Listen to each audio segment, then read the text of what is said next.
Salut à tous, c'est Sully Perfecten, j'espère que vous allez bien. On se retrouve enfin pour la vidéo review de SummerSlam 2019. Un show qui était quand même très attendu, avec pas mal de hype, avec un peu les événements récents qui venaient de se dérouler. Il y avait quand même pas mal de choses intéressantes en perspective. Et après un takeover plutôt bien, mais avec quand même quelques déceptions. Moi, j'avais une hype qui était même plus importante pour ce SummerSlam, et du coup, j'avais envie de rattraper un peu cette déception, cette petite déception de Takeover. Donc, on va parler tout de suite donc de ce qui s'est passé dans le pré-show. On va d'abord commencer par ce qui a été annoncé finalement après. On a eu le Cruiserweight, le match entre Oni Lorcan et Drew Gulak, sans surprise a été relégué donc en kick-off, hein, comme d'habitude, hein. Le match, ça n'a pas duré très très longtemps, hein, d'un match de 9 minutes seulement, donc on est encore dans les durées de 10 minutes, autour des 10 minutes, durée Cruiserweight. Match violent, comme prévu, beaucoup de claques, beaucoup de chops échangés. Et puis le tournant du match, c'est quand Gulak tire sur la jupe du ring, hein, du coup elle revient sur le ring, cette jupe là. Et puis le temps que l'arbitre la remette, du coup Gulak, en grand heel qu'il est, en profite avec un gros coup de poing dans les carotides de Lorcan. Et du coup il en profite derrière avec son nouveau finisher, le Psycho Crash, pour la victoire et donc la conservation logique de Gulak comme prévu. Maintenant, vu la fin, on se doute du coup qu'il va y avoir un prolongement de la rivalité, que ça va pas se terminer comme ça. Et c'est plutôt bien parce que ça change un peu, hein, 205 Live en général. On passe d'un match à l'autre, on passe d'un rival à l'autre, d'un challenger à l'autre, d'un pay-per-view à l'autre. Et là c'est bien parce que du coup ça se termine pas de façon propre, donc il va y avoir une suite et c'est bien parce que le match était trop court. J'ai donné quand même une petite note de 2 étoiles et demie, mais c'est, je pense que c'est une prise de rendez-vous pour la suite, et à mon avis, à Clash of Champions, il y aura une revanche, et il y aura sûrement un match beaucoup plus long, enfin un petit peu plus long en tout cas, et mieux construit, parce que là, c'est un petit teasing ce match, et beaucoup de claques, hein, c'était violent, des shops, hein, toujours aussi impactants, Lorcan, et j'ai envie d'en voir plus. Et donc, en tout cas, ils ont réussi de ce côté-là à me donner envie. Mais voilà, bon, malheureusement, hein, vu le temps qu'ils avaient, hein, et puis 3 matchs de kick-off finalement annoncés, forcément, on pouvait pas en faire plus que ça. Et donc, j'attends de voir la suite pour les deux. Match suivant qui a été donc ajouté, match entre Buddy Murphy et Apollo Crews. Donc match complètement gratuit, from out of nowhere, hein, et que personne, vraiment personne n'aurait prévu. À noter un nouveau thème pour Murphy, que pas trop mal, hein, il y en a eu des pires on va dire. Euh, Quasi squash, hein, on aurait pu avoir un squash quasiment avec un gros coup de genou dès le début porté par Murphy, mais un kick out de Cruz. Voilà, on a le droit à un match quand même inédit, hein, plutôt bon, hein, au final, entre assez compétitifs, entre deux hommes finalement au gabarit assez similaire, on va dire mi-lourd. Et tout à coup, alors que Murphy s'élançait pour porter un tope con hilo à l'extérieur du ring, il remonte Cruz dans le ring, et puis là, tout à coup, Murphy se fait attaquer par Rowan, qui arrive pour blindsider Murphy donc, et évidemment la cloche sonne, disqualification. Et donc, victoire finalement de Murphy par DQ. Évidemment, ça avait du sens, puisque Murphy, bien sûr, on s'en souvient, donc à SmackDown, il avait sorti le nom de Rowan, hein, après que Reigns lui avait fait cracher le morceau. Il avait dit c'est Rowan, et qui agressait Roman Reigns. Et évidemment, on a vu aussi une petite image sur Brian qui regardait le plasma, hein, sans rien dire. Euh, et voilà, donc ce qui est intéressant aussi, c'est de voir un heal qui attaque un heal, ça change un peu aussi. Et puis surtout, dans un kick-off, ça fait plaisir aussi de voir une construction de storyline qui est utilisée aussi dans les kick-offs. C'est rare, et c'est bien aussi d'utiliser un peu les kick-offs, que ce ne sont pas que des matchs qui servent à rien. Euh, et en tout cas, le match, franchement, il était très court. Et du peu qu'on a vu, moi, c'est comme le cruiserweight, j'ai eu la même sensation. Et j'ai eu envie d'en voir plus. Voilà, vraiment, voilà, les deux là, ils se débrouillent vraiment bien. Et j'ai trouvé une bonne alchimie. Et bah, on voit que ces deux-là, bah, ils sont sous-utilisés, quoi. Surtout Murphy, qu'on n'avait pas encore vu sur le ring. Et là, franchement, vraiment pas mal. Très prometteur, et j'espère qu'on va les revoir davantage sur le ring. Voilà, le match n'est pas notable, hein, puisque là, il a même pas duré 5 minutes. Mais c'est très prometteur. Euh, et à noter quand même qu'ensuite Rowan avait porté un gros powerbomb là contre le poteau, hein, sur Murphy, hein, c'était quand même assez impactant. Rowan a dit à Murphy, You keep my name out of your mouth, hein, pour lui dire en gros, hein, tu arrêtes de citer mon nom, hein, de salir mon nom. La prochaine fois que tu cites mon nom, tu vas avoir affaire à moi. Je pense que Murphy là, il va se tenir à carreau la prochaine fois. En tout cas, bon, il s'est quand même beaucoup molesté, le pauvre Murphy. Quand on voit ce qu'il était à 205 Live, ça me fait un peu mal quand même, hein. Ça me fait un peu mal au cœur. Euh, voilà, et puis vite fait, hein, avant de passer à la suite, on peut parler aussi d'un petit concert d'Elias, hein, impromptu, en plein kick-off, hein, c'était un peu surprenant. Il a traché un peu, bah, comme d'habitude, la ville de Toronto, et puis il a beaucoup parlé d'éléments un peu sportifs, hein, du grand classique, hein, ça marche toujours, ça fait huer la foule. Quand il dit par exemple la seule chose que je ne vois pas ici, c'est la Stanley Cup, ou alors le fait que le stade des Blue Jays de baseball, hein, les clubs de baseball des Blue Jays de Toronto, le stade ne soit jamais sold out, hein, contrairement ici. Ce soir. Et il a parlé aussi du joueur de basket Kawhi Leonard qui joue aux Raptors et qui vient de signer pour les Clippers de Los Angeles. Voilà, il a fait aussi une petite remarque par rapport à ça, au fait de quitter Toronto pour rejoindre LA, qu'il allait faire la même chose. Ça marche bien. Énorme pop à ce moment-là, puisque Edge, Edge vient interrompre Elias, la grosse pop évidemment, il est chez lui au Canada. Alors là, voir Edge arriver dans un kick-off, alors là, grosse sensation. Et il a vraiment pas fait grand chose. Il est arrivé sur le ring. Grosse pop du public et inspire. Et c'est terminé. Il se barre. C'était très court mais suffisant pour chauffer la foule. Donc ça a bien joué son rôle de kick-off finalement, hein. Donc voilà, c'était pour le petit clin d'œil canadien. C'était sympa, simple, efficace et parfait quoi pour lancer le show. Voilà. Au match suivant, non, parce qu'il y avait quand même un autre match impromptu qui avait été annoncé. C'était entre Nikki Cross et Alexa Bliss, qui défendaient leur titre, hein, face aux Iconics. Je vous avais pronostiqué qu'il y allait avoir un match effectivement de tag team avec Alexa Bliss et Nikki Cross, mais j'avais pronostiqué les Kabuki Warriors. Sauf que, en fait, il a été annoncé un petit peu plus tard, après ma vidéo pronostic, bah, que il y allait finalement que le match allait avoir lieu, mais à Raw ce soir. Donc on va l'avoir ce match de championnat face aux Kabuki Warriors, mais ça va avoir lieu à Raw. Donc, bah, du coup, on nous dit, bah, si ce match est annoncé, bah, a priori, c'est que Bliss et Cross vont conserver, hein. Et effectivement, elles ont conservé leur titre face aux Iconics. Le match, comme on pouvait s'y attendre, sans grand intérêt, assez fade, hein, 6 minutes. Et puis, ça se termine avec Alexa Bliss qui porte un gros forearm sur Peyton Royce. Nikki Cross qui en profite pour dégager Billy Kay qui avait tenté de faire le save. Et un Twisted Bliss pour finir. Conservation bien sûr logique des titres. D'autant donc qu'elle venait de les gagner en plus. Et donc il y a ce match ce soir à Raw. Maintenant comme on a appris que Paige allait se faire à nouveau opérer. Je sais pas trop ce qu'ils vont faire des Kabuki Warriors. Du coup je doute fort qu'elle récupère les titres ce soir. Pour moi c'est quasiment impossible. Puis voilà, elles viennent de prendre les titres, les deux autres. Et puis voilà, Cross et Bliss elles ont une grosse exposition actuellement. Donc je pense qu'elles vont continuer pendant un certain temps avec les titres. Euh, mais franchement, est-ce que je dois noter ce match, hein? Non, ce serait insultant là, si je devais noter ce match. Donc on va pas le faire. On va aborder tout de suite le show principal. Un opener, un choix assez étonnant puisque c'était le match comptant pour le titre féminin d'Euro entre Becky Lynch et Natalia. Assez étonnant. On pouvait se dire peut-être que c'était parce que c'était Natalia, voilà, la fille était dans son pays, donc peut-être pour la pop, hein, c'était peut-être aussi dans ce but-là. Mais voilà, on peut noter que, alors on avait entendu parler que Bret Hart était dans les parages, hein, il était là et il était backstage et tout.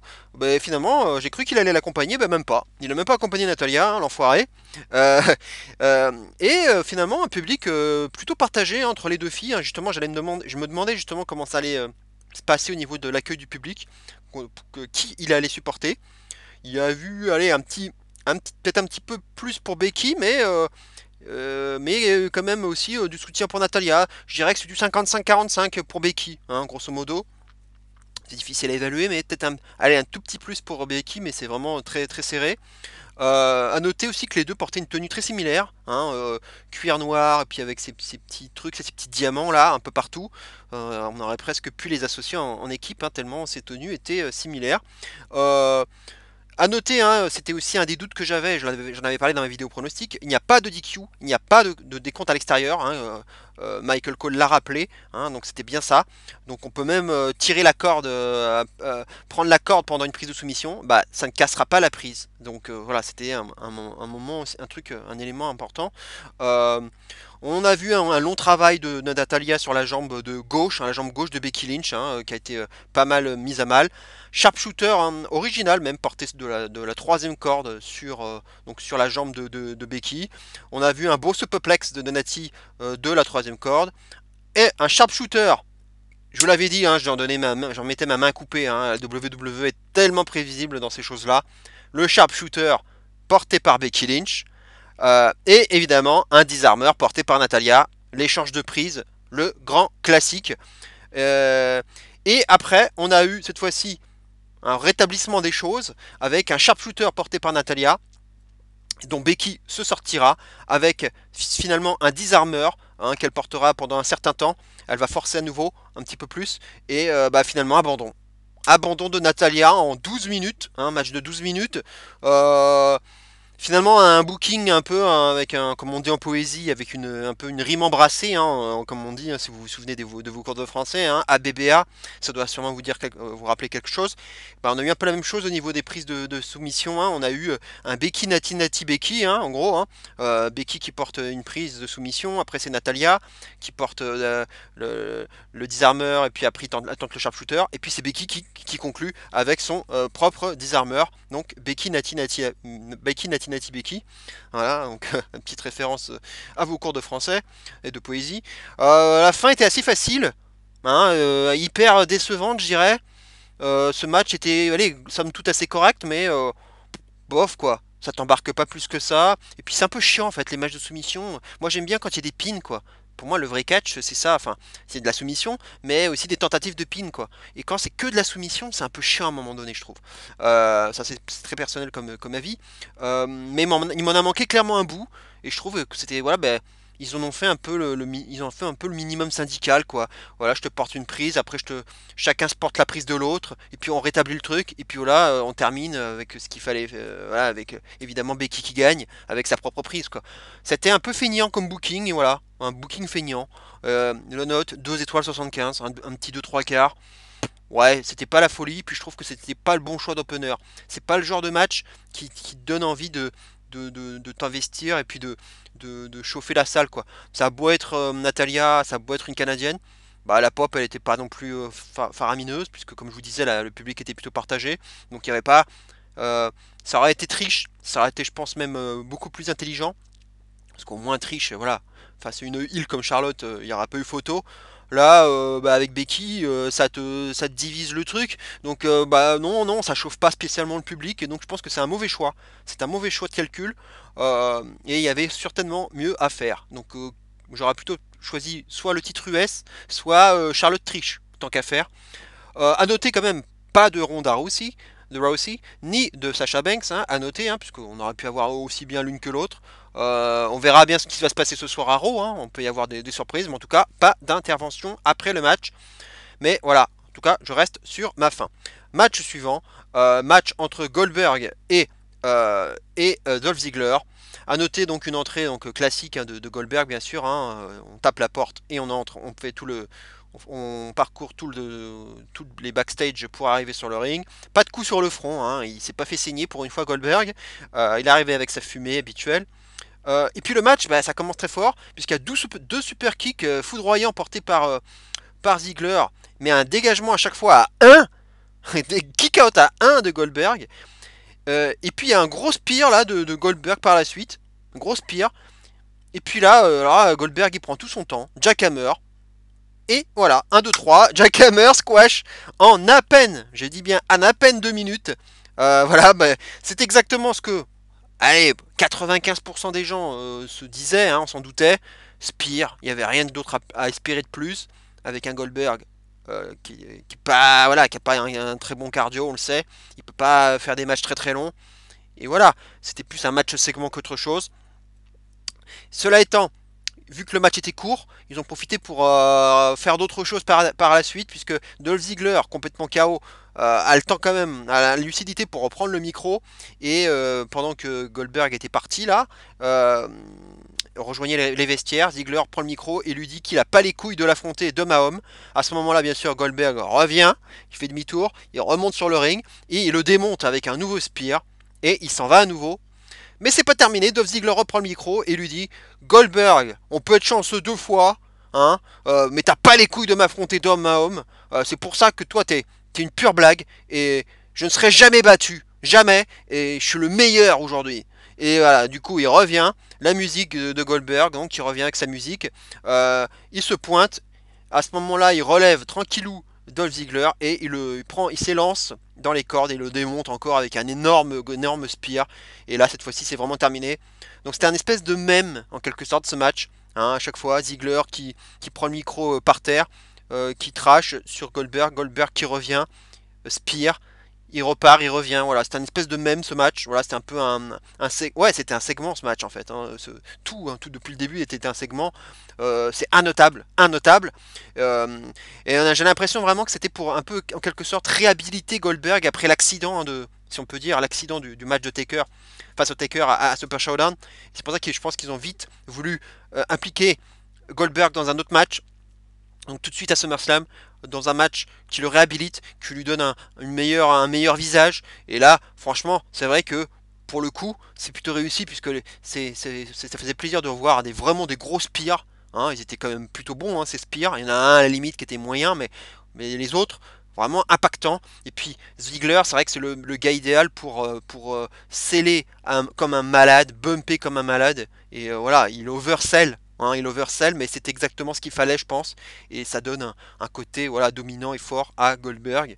Et Ziggler qui peut absolument rien faire. Et qui a joué aussi sa partition à merveille en tant que heel. Et il avait fait aussi sa petite promo avant le match. Il avait vraiment fait tout pour se récolter la hit et que Goldberg soit soutenu. Ce qu'a fait le public avec des Goldberg, voilà, ça fonctionne à chaque fois. Voilà, c'est pas notable. C'est exactement le type de match auquel on pouvait s'attendre. Donc rien à dire de plus. À noter aussi que Miz doit affronter Dolph Ziggler ce soir à Raw. Ça a été aussi ajouté, hein, en plus du Kabuki Warriors contre Bliss et Cross. On va voir ce que ça va donner. Pourquoi est-ce que Ziggler et le Miz s'affrontent à nouveau? Il y aura peut-être une surprise, peut-être à nouveau une attaque de Bray Wyatt, peut-être que Ziggler va annoncer sa retraite après, va perdre, se faire annoncer sa retraite, peut-être que HBK va aussi intervenir, parce qu'on l'a pas vu non plus ce soir, hein, on aurait pu s'y attendre, et il va peut-être arriver. Hein, donc j'attends de voir ce qui va se passer ce soir à Raw. Match suivant, le match comptant pour le championnat des États-Unis entre AJ Styles et Ricochet avec une tenue en cuir noir et bleu, hein, assez particulière de la part de Ricochet, assez SM. C'est voilà, bon, faut aimer, hein, j'ai trouvé ça particulier. Et puis tout à coup, pendant le thème de Ricochet, là, on voit le petit passage habituel tous les commentateurs étrangers, et on voit à un moment donné Carmella et Truth qui étaient cachés là, en train de jouer les commentateurs, hein, toujours pour se cacher de Drake Maverick, hein, qu'on avait vu avec les New Day un petit peu plus tôt. Mais Maverick, il arrive là. Il arrive parmi les commentateurs. Il vient même s'en prendre un petit peu à Raymond Rougeau. C'était drôle. Mais à ce moment-là, bon, il arrive et puis il a vu que Carmella, finalement, il découvre que Carmella et Truth avaient eu le temps de s'enfuir. Voilà, ça c'était pour la petite parenthèse 24/7. On n'en verra pas plus dans la soirée. Finalement, ils ont été assez light en termes d'exposition, hein, du titre, mais ils en ont parlé vraiment très peu. AJ donc vient ensuite avec les OC, hein, comme prévu, hein, The Official, The Original, The Only Club That Matters. Ricochet donc tout de suite, hein, il nous fait quelque chose de beau là, assez tôt dans le match, puisqu'il saute sur les épaules des deux, hein, d'Anderson et Gallows à l'extérieur pour faire ensuite un Hurricane Rana sur AJ Styles à l'extérieur. C'était vraiment un move assez cool. Mais tout de suite, assez tôt dans le match, la jambe gauche de Ricochet est blessée. Enfin, en tout cas, il vend bien sûr une blessure à la jambe gauche. Ce qui fait que du coup, ça va le handicaper tout le match, notamment pour ses manœuvres aériennes. Donc c'est quand même finalement quelque part un travail intelligent de la part d'AJ Styles. Il arrive quand même à porter un superbe springboard clothesline d'une seule jambe. Imaginez-vous de faire un appui sur la troisième corde avec une seule jambe. il arrive à le faire quand même en portant donc ce Springboard Clothesline sur AJ. Euh, mais un peu plus tard, il y a quand même un Calf Crusher de Styles hein, pour à nouveau affaiblir la jambe de Ricochet. Euh, mais Ricochet réplique malgré tout après ce Calf Crusher avec un étonnant Anaconda Vice que j'avais jamais vu de sa part. Évidemment, ça donne envie de faire résonner quelques chants CM Punk, ce qui est le cas. Moonsault ensuite de Ricochet sur Gallows hein, qui était à l'extérieur, qui avait tenté d'intervenir. Puis un peu plus tard, un kick un peu plus sur Anderson qui avait lui aussi tenté d'intervenir à l'extérieur. Et puis finalement, on arrive avec finalement le moment du match, la fin, avec une tentative de Phoenix Splash de Ricochet à la troisième corde. Et il est récupéré en plein vol par un Styles Clash. Magnifique fin, magnifique finish. C'est exactement... on nous a refait un peu le super move comme la dernière fois. Je crois que c'était celui de Stomping Grounds où AJ Styles nous porte un Styles Clash de la deuxième corde mais à reculons quoi. C'était encore un super finish original. Donc là Phoenix Splash pris en plein vol. Vraiment un très beau move. Et finalement bah, il s'impose comme ça, Jay. Conservation du titre. C'était mon pronostic. C'était le bon choix à faire. Et pour vraiment continuer de construire le heel turn de Styles et des OC, hein, donc ce nouveau clan hein, rebaptisé, le nouveau club. Il s'arrête pas là, hein, puisqu'il y a aussi un Magic Killer porté par Gallows et Anderson sur Ricochet après le match. En ce qui concerne donc le match, donc un match de 13 minutes, mais j'ai trouvé que c'était loin d'être le meilleur de ceux qu'on a vus entre les deux. Celui de Stomping Grounds me semble-t-il était, je crois, le meilleur que j'ai vu entre les deux.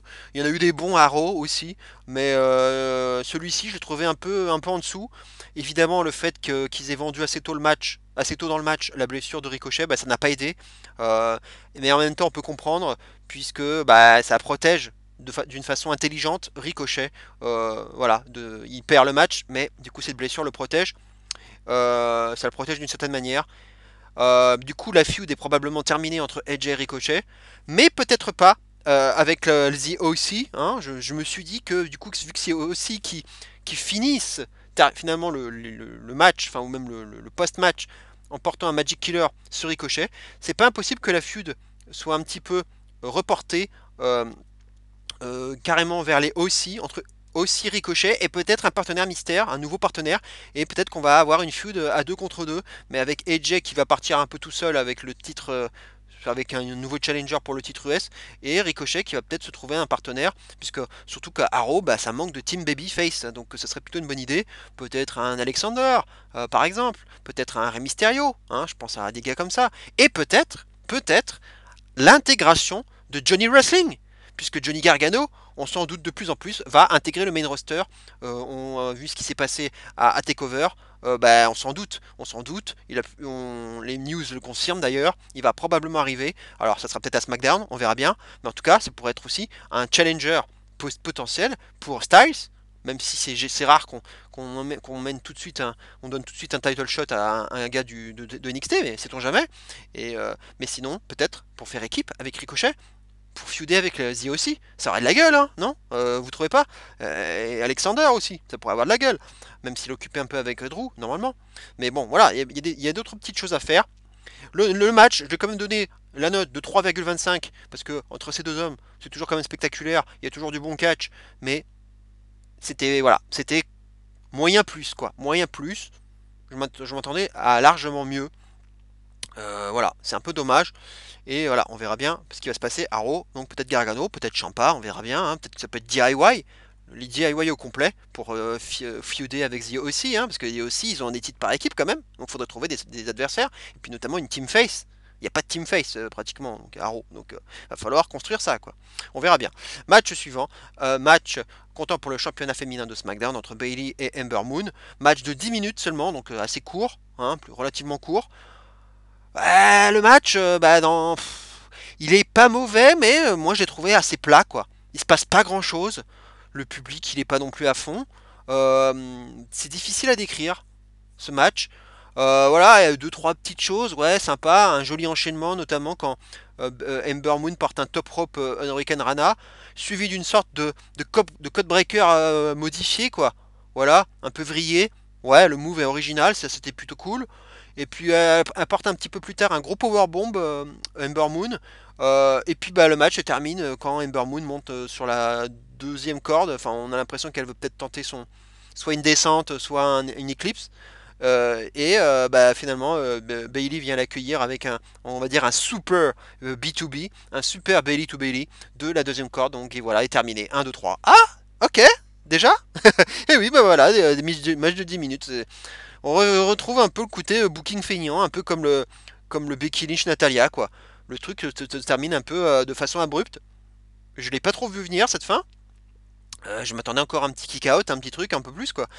Bah non, ça se termine un peu abruptement et de façon clean. Donc en plus on prolonge pas la rivalité. Donc est-ce qu'on a déjà mis Moon de côté? Est-ce que finalement c'était juste une adversaire de transition? C'est un peu triste quoi, un peu triste pour Ember Moon, même si un petit peu à l'instar de ce qu'ils ont fait avec Candice LeRae à TakeOver, ça donne un peu aussi, ça peut permettre aussi à Ember Moon d'être un peu réhabilité, et vu qu'on l'a pas vu beaucoup pour l'instant dans le main roster, la refaire exister finalement, et lui dire de montrer que bah voilà, c'est aussi une bonne catcheuse et que ce serait bien de l'utiliser davantage, et de leur donner un peu d'exposition, voilà, ça peut peut-être servir aussi à ça. Voilà, c'est un peu dommage du coup si la feud enfin la feud entre guillemets, hein, parce qu'il y avait pas vraiment de feud, hein, la build-up était à chier, mais ça peut lui redonner un nouvel élan. Le match est correct, mais c'est un match de niveau weekly qui t'embarque pas des masses.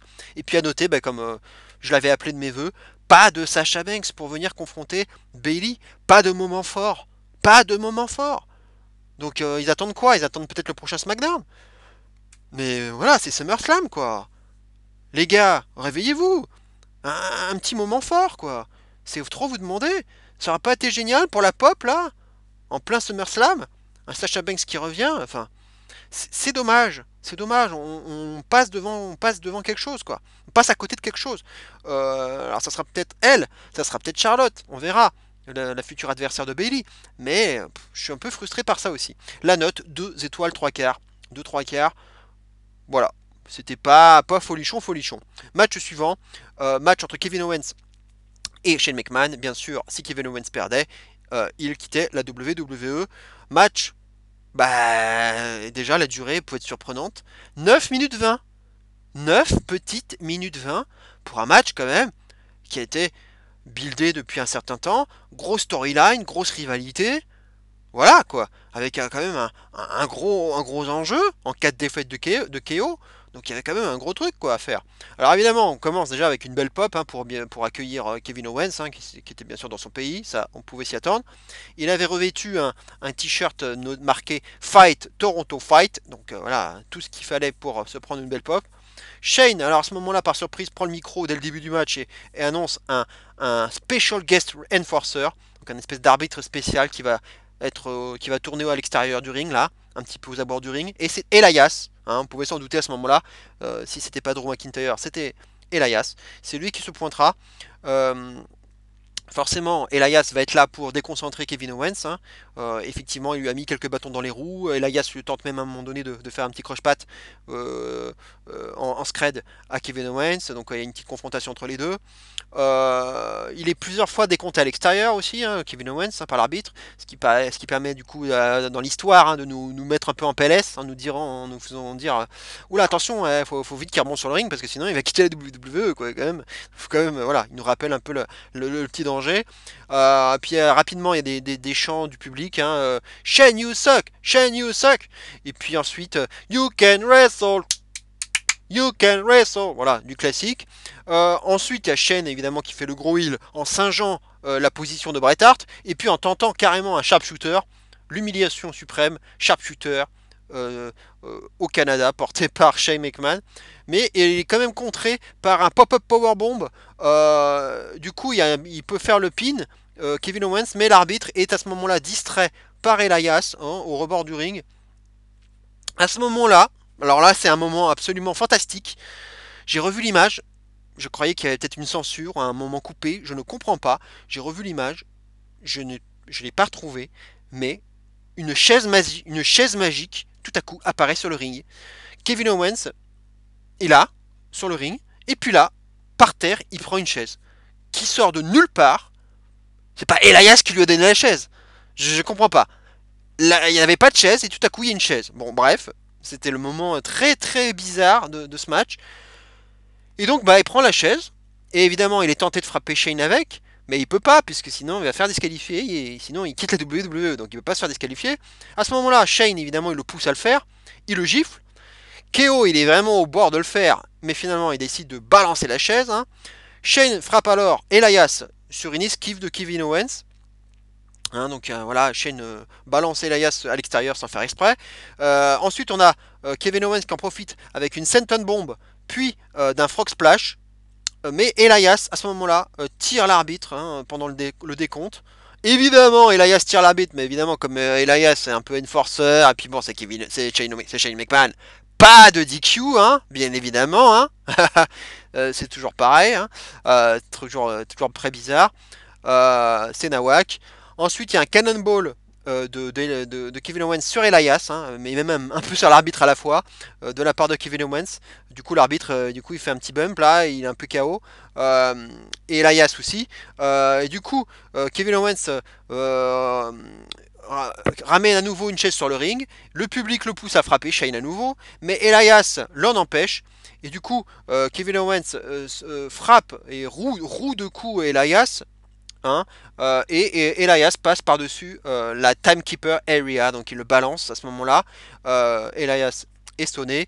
Kevin Owens est à ce moment-là repéré par l'arbitre, hein, qui ne peut pas frapper Shane avec la chaise du coup. Mais pendant que du coup que l'arbitre essaie de virer la chaise, bah, un petit low blow des familles dans le dos de l'arbitre. Hein, ça rappelle un peu le finish du match de Drogulak hein, de tout à l'heure. Et donc low blow dans le dos de l'arbitre, suivi d'un stunner, le petit stunner évidemment auquel tout le monde s'attendait, et victoire tranquillou, facile de Kevin Owens. Donc dans un match de 9, même pas 10 minutes, 9 minutes 20, bah c'était vraiment pas top. Hein. C'était vraiment pas top ce match. Au moins bon, on peut se dire qu'on n'aura pas eu trop d'overbooking, on n'a même pas vu Drew McIntyre, hein, on aurait pu s'y attendre pourtant, même pas les Revival ou d'autres mecs. Juste Elias, voilà, pas plus que ça. Euh, mais voilà, je trouve que au vu de la storyline, c'était quand même un gros machin là qu'on nous racontait depuis des semaines. Bah, ça fait pétard mouillé quoi. 9 minutes 20, un petit match de 9 minutes avec le strict minimum, encore du minimum syndical, encore un booking de feignant quoi. Euh, Pas de gros storytelling qui t'emmène un peu vers du suspense, un peu de dramaturgie et un peu d'épicness. Putain, c'est quand même la position de Kevin Owens à la WWE qui est en jeu quoi. Merde, c'est pas rien. Alors, ah bon, après, quand tu vois la position du match sur la carte, et puis dès que tu vois en plus Elias qui apparaît, bah tu te dis, bon, bah ok, on veut handicaper Kevin Owens, bon, bah il va gagner quoi. Kevin Owens va gagner, on te l'handicape trop. Le match il est pas placé vers la fin de carte. Donc bon, du coup, il est en milieu de tableau, là, milieu de carte, bon, bah du coup, il va gagner quoi. Voilà, parce que si tu quittes la WWE, ça mérite quand même un peu plus une fin de carte quoi. Et voilà quoi.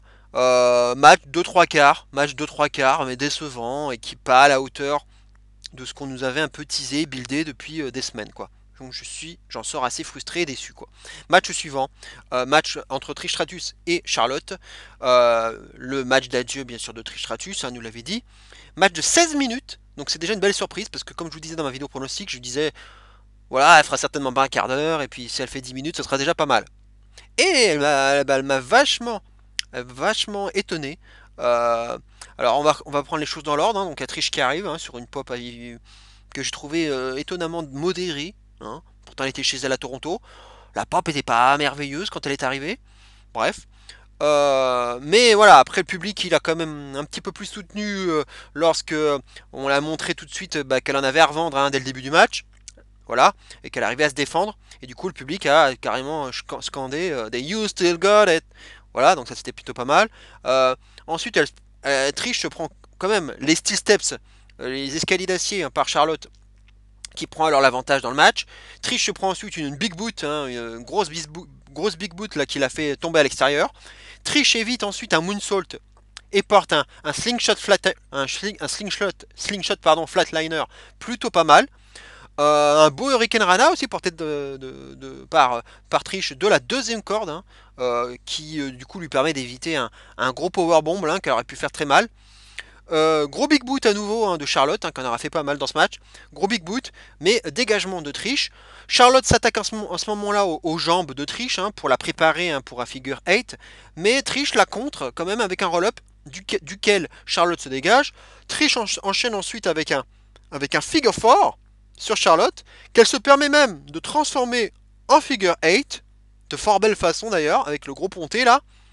Donc c'est un peu comme tout à l'heure avec Becky Natalia, on pique la prise de l'autre.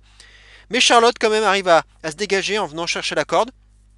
Du coup là, un petit moment où le public dit This is awesome. Stratusfaction, sans surprise, portée par Trish. Hein, elle le réussit, mais quand même un dégagement de Charlotte. À ce moment-là, voilà, le match devient intense, c'est serré, échange de chops. À ce moment-là, wouh, wouh, wouh, wouh, voilà. Charlotte se dégage ensuite d'un coup de pied de Trish. Gros big boot encore, hein, énième big boot de Charlotte. Et à ce moment-là, elle enchaîne avec un figure 4. Et petit à petit, elle le transforme en figure 8. Mais là, c'en est trop. Trish abandonne. Donc voilà. Match, donc victoire sans surprise de Charlotte. Il ne pouvait en être autrement. Ça aurait été complètement ridicule de faire perdre Charlotte. Mais bah, il faut le dire tout de suite, c'est ma pépite. Ce match, c'est ma pépite. C'est ma très belle surprise. Vraiment ma très très belle surprise de la soirée. C'est même l'un de mes matchs préférés. Je pensais vraiment pas que ça allait être l'un de mes matchs préférés. Et ça l'a été. Un très bon match féminin. Je vous recommande de le regarder si vous ne l'avez pas encore fait. Euh, J'avais pourtant des craintes avec Trish, surtout qu'on l'avait très protégé, on l'avait pas vu catcher dans le 2v2 de Euro d'avant, du Go Home Show, donc j'avais un peu peur. Et franchement, bah, le match il est bien, il te raconte une histoire. Entre deux filles, on voit qu'ils s'aiment pas, qu'ils s'apprécient pas, et une Trish donc qui s'est débrouillée bien plus, bien mieux que ce que je pensais. Et voilà, bah, la note, un bon 3 étoiles et demi. Un bon 3 étoiles et demi. Euh, et voilà, elle a eu son ovation comme on pouvait s'y attendre. Une belle ovation, toute seule sur le ring, c'est exactement ce qu'il fallait faire. Et voilà, thank you Trish, thank you Trish. Euh, c'est exactement comme ça qu'il fallait finir. Et franchement, quand on voit ça, on peut se dire qu'elle pourrait continuer à lutter. Hein. En part-timer, bien sûr, mais de temps à autre, elle ferait pas tâche. Hein. Elle en aurait encore à apprendre à d'autres filles. Hein. Il y a beaucoup de filles que je trouve inférieures à elle. Hein. Quand on regarde le match des Iconics de tout à l'heure, waouh quoi. Elle est nettement au-dessus, hein, Trish. Hein. À plus de 40 balais avec des gosses, elle est bien. Et en part-timeuse, elle est bien au-dessus. Hein. Elle a vraiment bien bossé en tout cas. Vraiment du très bon boulot. Et gros coup de cœur pour ce match. C'était vraiment très bien. Elle en a vraiment sous le capot. Match suivant.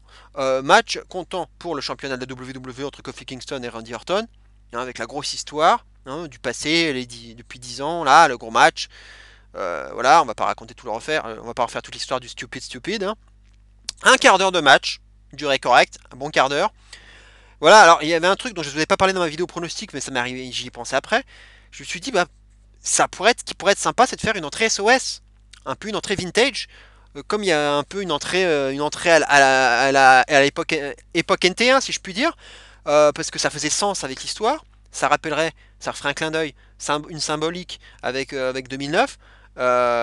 Et puis pour dire, bah voilà, à l'époque, t'as pas voulu, t'as fait opposition pour que je puisse monter haut quand j'étais en gros avec une gimmick jamaïcaine, et ben aujourd'hui je suis champion. Et c'est avec la gimmick jamaïcaine que je vais te battre quoi.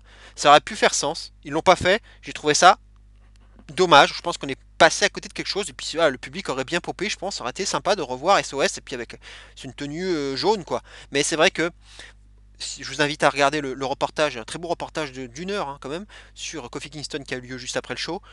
Bah, c'est vrai que finalement, bon, bah, on a vu à un moment donné un vieux segment d'Euro où Triple H lui dit ouais, t'es jamaïcain avec ton accent là avec ton accent ghanéen là, t'es jamaïcain. Voilà, et puis c'est là il a commencé à abandonner, et puis que du coup, bah, il était plus annoncé comme quelqu'un qui venait de Jamaïque, mais que comme un vrai Ghanéen from Accra quoi. Et c'est vrai que du coup, je pense qu'ils veulent plus faire ça quoi. Ils veulent plus lui redonner ce gimmick de jamaïcain, et je pense que c'est pour ça qu'ils veulent pas lui refaire faire ce thème de SOS et cette tenue jaune, même si ça aurait pu avoir du sens pour la storyline. Ils leur font pas, je pense. Voilà, tout simplement. Le match, bah, match comme on pouvait s'y attendre avec Orton. et un peu à l'image du match aussi avec Kofi Joe, bah, assez chiant quoi. Un match avec chiant, plat, de manière générale, avec le style très ortonien, très méthodique, le thème, un style très serpent hein, habituel, euh, qui domine. Hein, Orton, il domine le début du match. Il porte plusieurs belly to back suplex sur la table des commentateurs. Un peu de mind game, hein, il frappe dans ses mains un peu là, en faisant New Day Rocks. Voilà, pour se moquer de Kofi.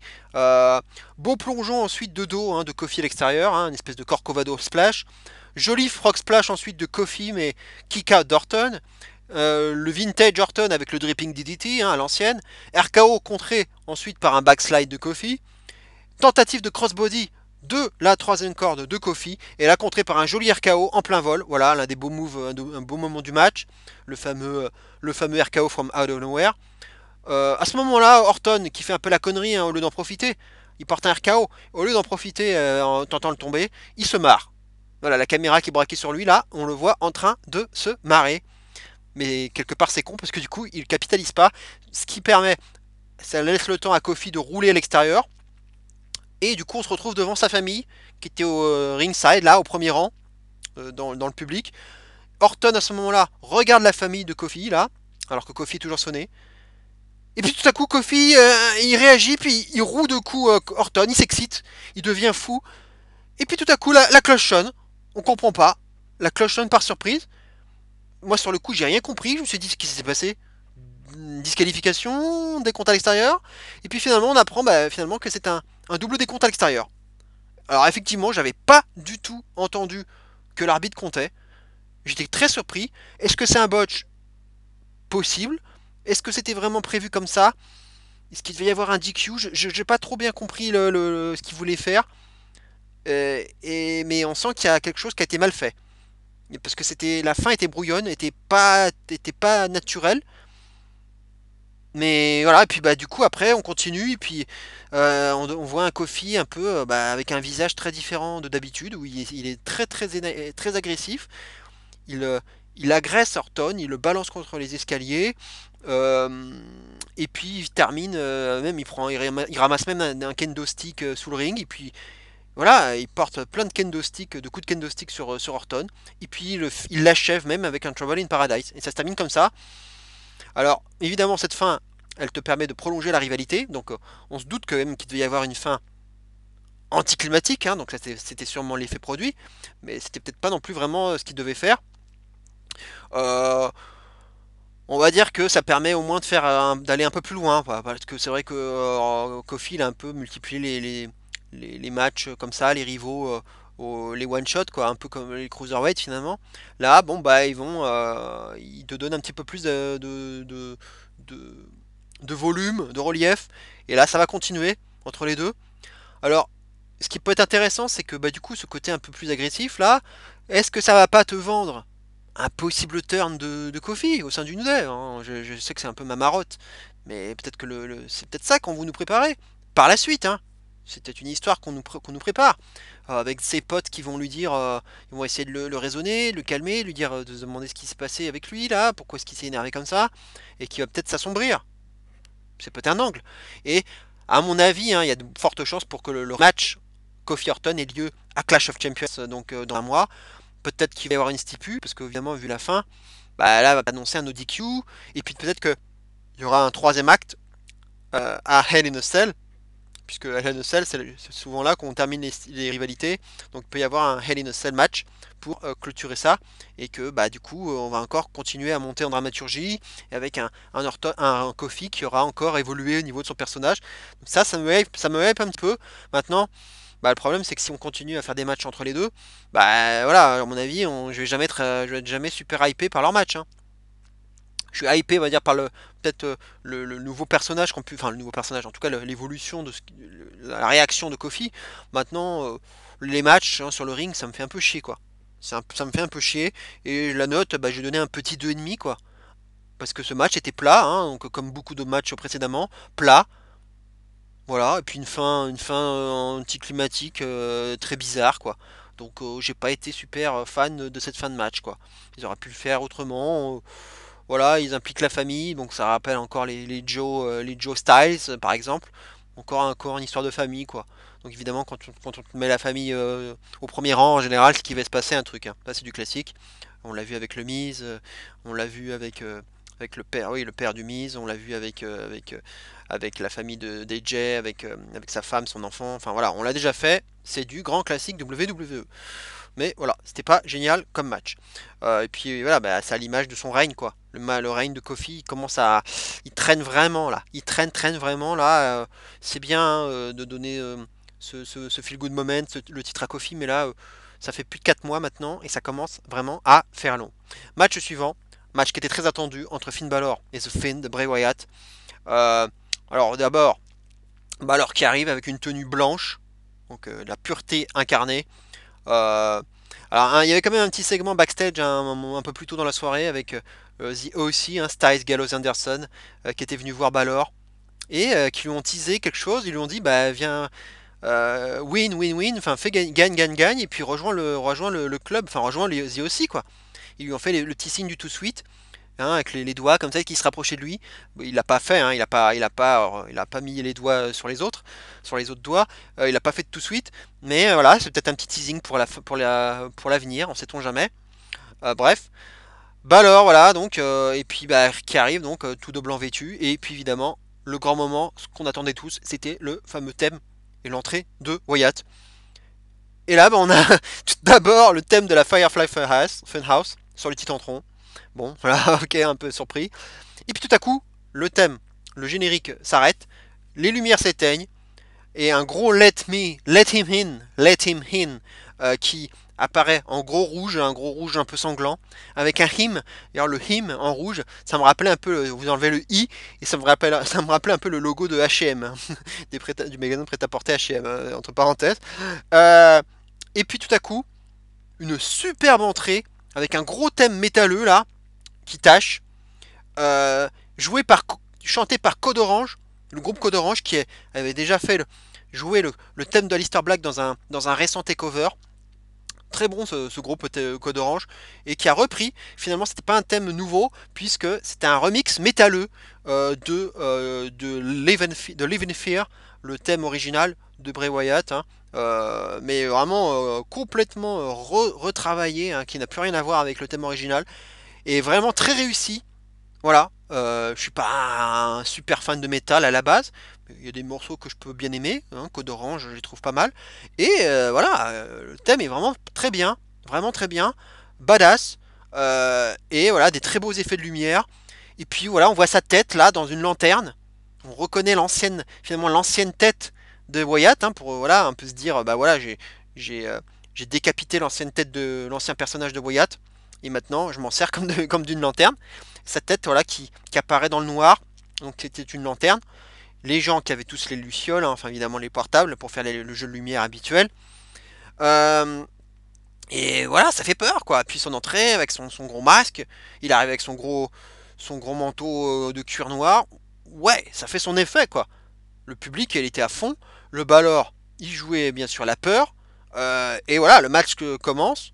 Mais voilà, enfin Balor vite se fait démonter la tête, littéralement même. À un moment donné, il y a même le moment où il le dévisse la tête, véritablement, et il l'enchaîne avec un Urinagi, mais même un Sister Abigail, mais une tentative en tout cas, mais il est contré. Il est quand même contré, Wyatt, par un Sling Blade de Balor, suivi d'un dropkick contre le coin, et d'un double stamp, donc il y a quand même un petit sursaut de Balor, donc il y a quand même pas de squash, hein. Hein, c'est quand même pas. Voilà, le squash on aurait pu l'envisager. Mais ils l'ont pas fait. On lui donne quand même un petit. Voilà, un petit peu voilà, on l'humilie pas non plus. Il y a même un tentative de coup de grâce, hein, parce que quand même, hein, il arrive à sonner un petit peu Wyatt. Il monte sur le troisième corps, tentative de coup de grâce, mais il est contré tout de suite avec une Mandible Claw.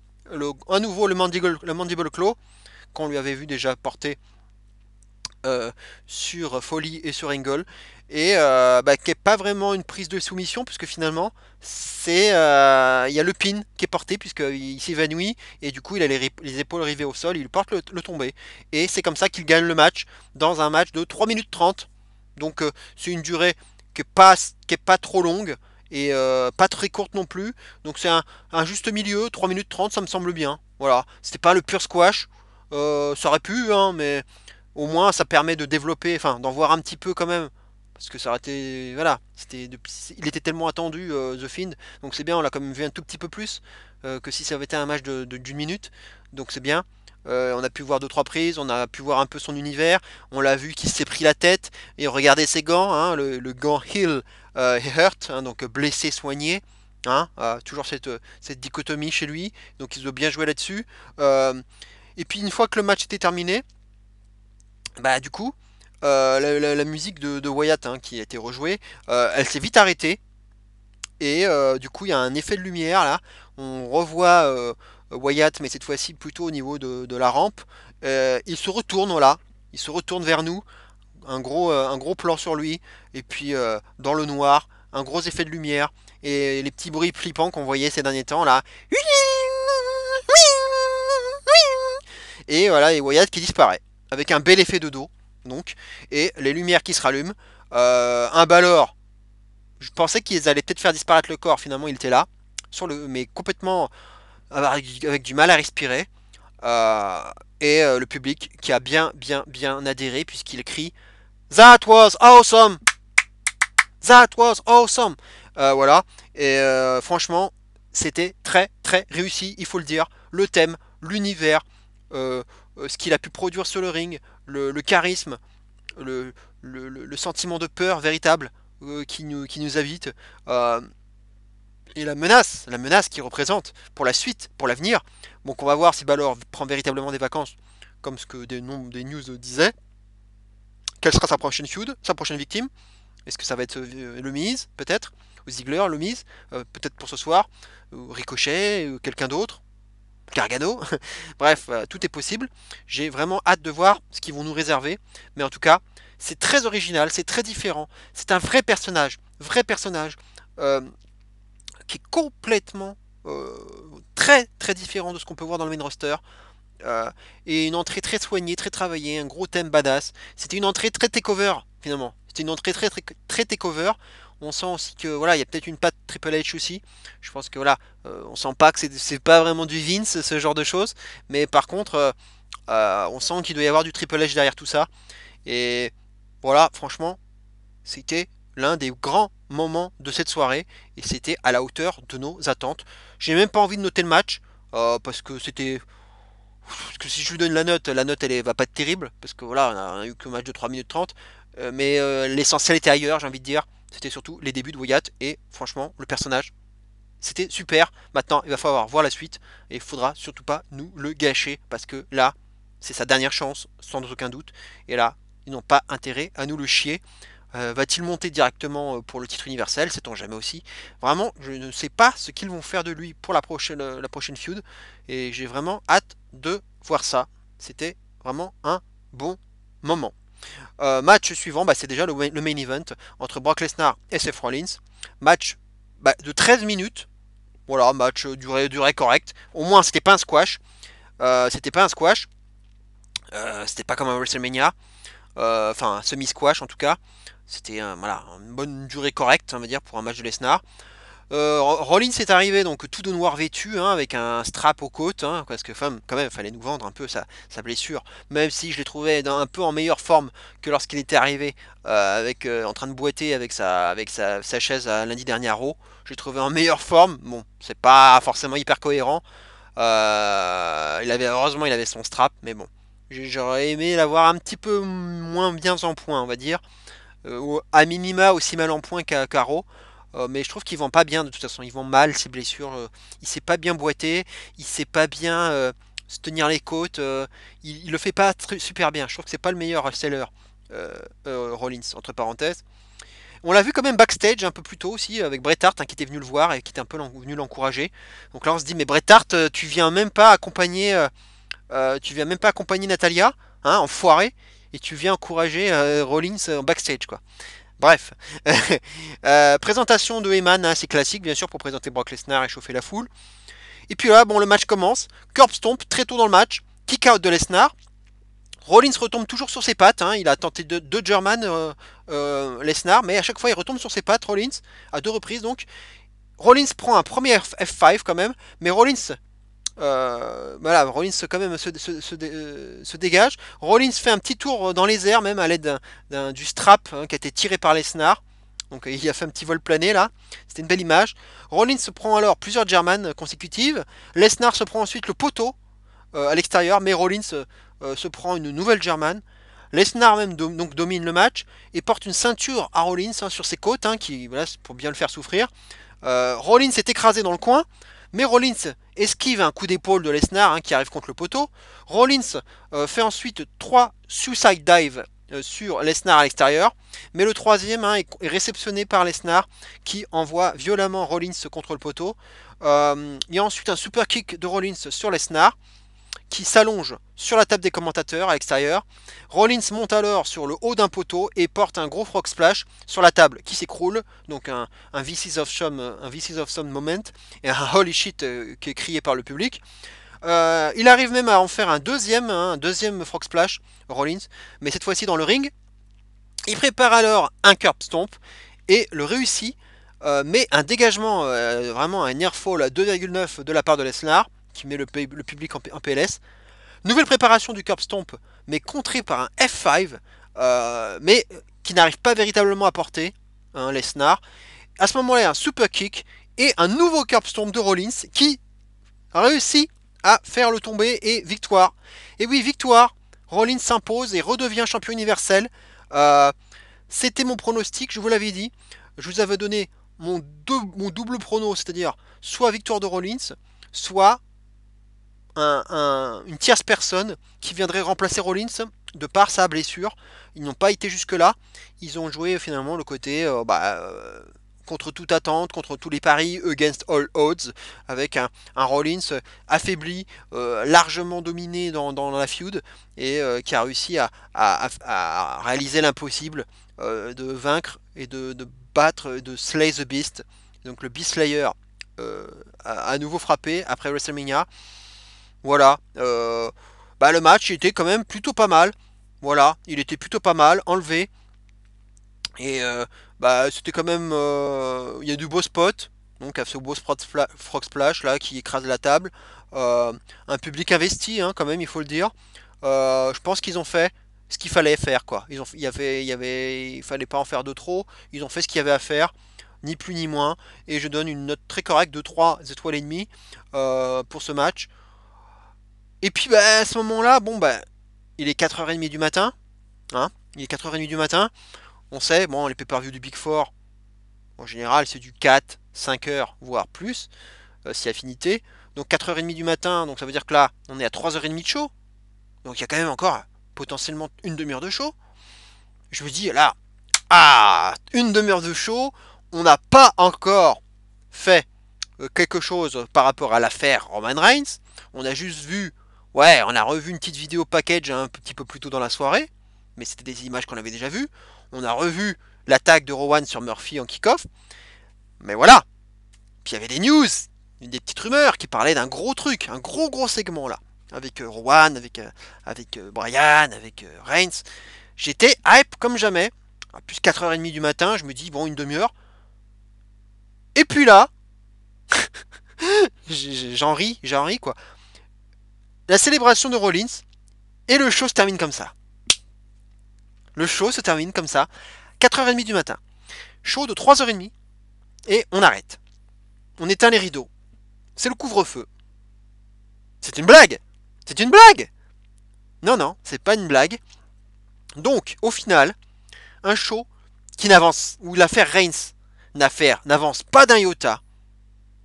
On n'a droit à aucun match, hein, aucun match supplémentaire, aucun segment ajouté dans la soirée, rien qui pourrait nous hyper par rapport à cette affaire Reigns, hein, qui prend beaucoup de place depuis quelques temps. Et le pay-per-view donc qui se termine abruptement sur finalement un feel-good moment.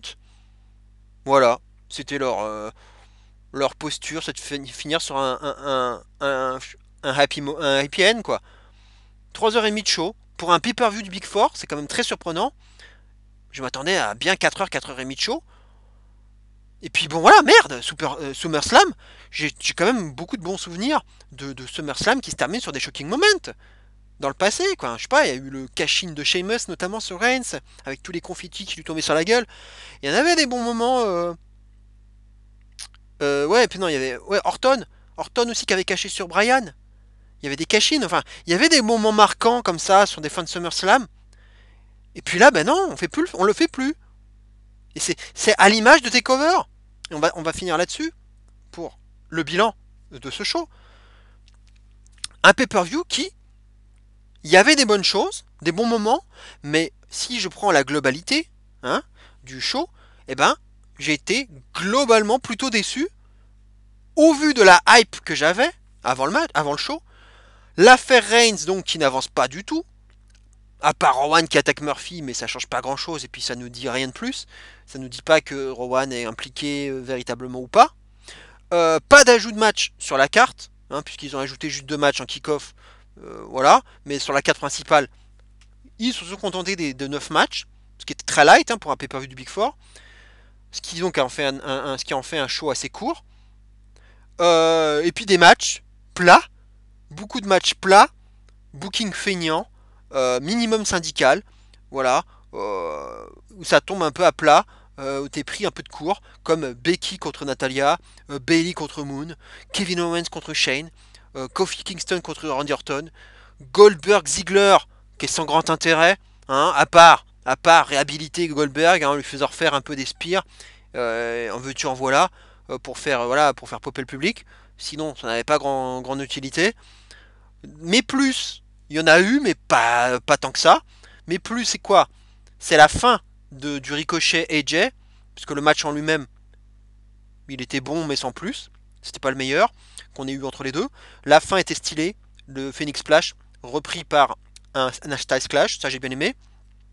Le Trish Charlotte qui était vraiment la très très bonne surprise de la soirée. Ça, il n'y a pas de surprise, il y a pas de, il y a rien à, il y a vraiment rien à dire. C'était très bien le Trish Charlotte.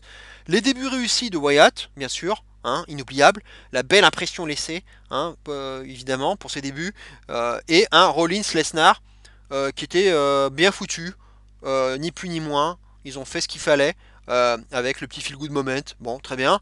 Mais, du coup, qui t'efface un peu déjà l'effet du cash-in de Lesnar, quoi. Parce que finalement, la mallette, alors a servi à quoi dans l'histoire si ce n'est à te faire perdre Rollins avant de le malmener, hein, de te le malmener là avec du coup avec beaucoup de beatdown hein, de Lesnar et puis de finalement le faire gagner à la fin quoi contre toute attente en le mettant dans une position de mec diminué et puis finalement pour vaincre la bête à SummerSlam dans un happy end quoi. Voilà, ils se sont servis de la mallette pour ça quoi. Mais est-ce que ça valait vraiment le coup de donner la mallette à Lesnar pour avoir ça au final quoi? Voilà, pour un retour à la case départ, un retour à Lesnar champion universel, quoi. Bref, bref, je reste sur ma faim, je suis un peu déçu par ça, quoi. Et pas de shocking moment, voilà, pas de Wyatt qui intervient peut-être pour s'attaquer à Rollins pour la fin. Il y avait plein de choses à faire. À chaque fois, j'ai des idées plein la tête, j'ai plein de trucs. Il se passe rien, quoi. Et si je devais donner une note finale sur le pay-per-view, un 6 sur 10. Voilà, 6 sur 10, c'est plus que la moyenne, un petit peu plus que la moyenne. Correct, mais sans plus. Parce que voilà, j'avais beaucoup d'attentes. Surtout avec ce qui se passe actuellement. Paul Heyman qui prend les rênes de Raw, Bischoff qui va faire pareil avec SmackDown, un Extreme Rules qui était vraiment très encourageant, qui était même le meilleur show de l'année pour moi à la WWE, qui te donnait l'impression qu'on repartait sur une bonne dynamique. Et puis là, bon, bah, pas de surprise. Aussi au niveau des résultats, parce qu'il faut le rappeler quand même par rapport à mes pronostics, j'ai fait quand même un joli 9 sur 10. Hein. 9 sur 10, puisque ma seule erreur, c'était le Kofi Orton, qui était quand même, hein, il faut le dire, très très difficile à prévoir. Hein, le double count-out, alors là, il faut être fort pour le prévoir. Et donc, je fais quand même un quasi sans faute, quoi. Donc, pas de surprise, quoi, finalement, hein, dans les résultats. Un SummerSlam, pour moi, c'était un show qui se doit justement d'être surprenant. SummerSlam, c'est le show de l'année, c'est le deuxième pay-per-view de l'année, le biggest event of the summer. C'est là où il se passe quand même des nouvelles choses. On relance la machine avec des nouveaux personnages, des nouvelles feuds, des heel turns, des retours. Et y a rien. Il n'y a rien de ce côté-là, quoi. Pas de turn, pas de shocking moment pour finir le show. Le petit feel good moment. Voilà. Et donc un show court. Voilà. Et quand tu vois WrestleMania qui dure 6 heures. Alors je demandais pas un show de 6 heures, hein. Au contraire, c'est trop long 6 heures, on est d'accord. Mais entre 3h30 et 6 heures, il y a un juste milieu. Tu peux faire un show de 4 heures, 4h30 de temps à autre dans l'année. C'est que le Big Four. Voilà. 3h30, c'est un show, c'est les autres shows, quoi. Tous les pay-per-view à Big Four. Donc ils auraient pu le faire au moins pour SummerSlam, quoi. Merde. Euh, alors ok, on dort plus tôt, hein. C'est bien. Mais merde, c'est SummerSlam, quoi. C'est un show spécial. Voilà, on n'avance pas dans l'affaire Reigns, alors que c'était ma plus grosse hype de la soirée. Euh, alors je sais pas si c'est exprès pour nous pousser à regarder les weekly, hein. Vu que l'audience est pourrie, c'est peut-être pour nous pousser davantage à regarder les weekly. C'est un peu comme ce qu'ils ont fait avec Matt Riddle et Killian Dane à TakeOver, hein, un match segment. Enfin, même pas un match, mais un segment, ouais, un brawl, pour nous pousser à regarder les weekly aussi. Alors c'est un peu la nouvelle façon de faire de la WWE, c'est ça en fait. C'est-à-dire que c'est maintenant, c'est plus les weekly qui te servent à builder les pay-per-view, c'est les pay-per-view qui te servent à builder les weekly, quoi. Et non l'inverse. Donc c'est un peu le monde à l'envers, voilà. Et j'ai l'impression que le mot hype, devient un mot à bannir de notre vocabulaire, quoi. On n'a plus le droit d'être hype, parce que si t'es hype, bah tu vas être déçu, et t'auras pas ce que t'es en droit d'attendre. Et ton fantasy booking, toutes les petites idées que tu avais en tête, bah, n'arrivent pas. Parce que c'est booking feignant au possible, minimum syndical. On se contente de peu, quoi. Et ouais, bah voilà, il faut que ça se termine comme ça. Par un petit happy end. Kevin Owens, fallait qu'il gagne comme ça. Rollins, fallait qu'il gagne comme ça. Goldberg, fallait qu'il fasse son squash. Et voilà. Mais on pouvait. Il y avait des choses à raconter. On pouvait aller un peu plus loin, quand même. Merde, par rapport à ce qu'ils nous vendent. Merde, et Reigns, il n'y a rien. Joe, il n'y a rien. Drew McIntyre, il a disparu. Il y a plein de monde, hein, qui a été mis sur le bas-côté, hein, il faut le noter aussi, hein. Braun Strowman a disparu aussi. Voilà, il y a des choix forts aussi. Il manque du monde, hein, dans ce show, hein. Alors j'espère qu'on va revoir un peu de nouvelles têtes, hein, dans les weekly à venir. Et voilà, ce que j'écris sur ma vignette, quoi. Le c'est tout bis, c'était le bis qui était bien sûr un clin d'œil, on va dire, au takeover, à ma vignette de takeover qui disait déjà c'est tout. Et ben oui, là c'est encore c'est tout. J'ai envie de me dire la même chose. Finalement, c'est un peu rebelote et 10 de der, quoi. C'est du feignant, quoi. On est feignant. Voilà. On se contente de peu. Il y a des bons moments, il y a des deux trois bonnes choses, mais globalement, je suis désolé, globalement, on est plutôt déçu. Enfin, je suis plutôt déçu. Je sais pas ce que mes camarades penseront de ce show, je les écouterai. Mais moi, en tout cas, voilà, c'est mon avis personnel. Je suis là pour en parler, c'est ma chaîne. Je suis, je suis mi-figue mi-raisin, quoi. Je donne quand même un 6 sur 10, donc je donne plus que la moyenne, mais globalement, ouais, je m'attendais quand même bien à bien mieux que ça, quoi. Donc je suis déçu. Voilà. Voilà, on va s'arrêter là pour la vidéo, hein. Merci de m'avoir écouté. On se retrouve bien sûr bientôt pour une prochaine vidéo. Peut-être qu'on va réagir sur les weekly, parce que peut-être qu'il va se passer des choses étonnantes. Peut-être que mes fameux fantasy booking, mes fameux retours, Sacha Banks et compagnie, Bray Wyatt, une attaque surprise, il va y avoir des grosses choses. Et puis bien sûr Johnny Gargano qui va certainement arriver. Voilà, il va y avoir peut-être des choses à dire, donc on fera peut-être une vidéo dans la semaine, on verra bien. En tout cas, bon show si vous ne l'avez pas encore vu, bon SummerSlam, portez-vous bien, et d'ici là, n'oubliez surtout pas, et avant de cela, likez et abonnez-vous, hein. N'oubliez pas, likez, abonnez-vous, appuyez sur la cloche pour recevoir les notifications. Portez-vous bien donc, et d'ici là, bien entendu, n'oubliez surtout pas, Zero Miedo! Et vive le catch. Ciao à tous.